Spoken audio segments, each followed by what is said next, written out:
Rasulullah sallallahu alayhi wa sallam xool ko gis ni fii kat daf ci war a wàcc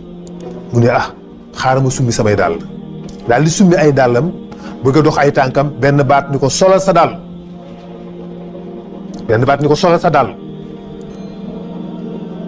ni ko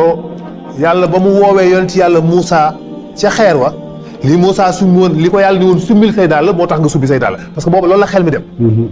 dafa xalaat ni yàlla kat ba mu woowee yonent yàlla Moussa ca Sinaay bi mu ñëw def ni ko Moussa summil say dàll moom moo tax mu ni kon mayit naa summi say dàll yàlla ni ko Moussa dàll yi mu soloon deri mbaam xuux la te yow dàll yi nga sol deru gëléem la bu ñu rendi wulli ko ba mu nooy yow sa lépp laab na doxal ci kaw moket yi nga ñëw mu dox ak ay dàllam ci kaw moket yi jëm ci la mu jëm jàkkaarloog li mu jàkkaarloo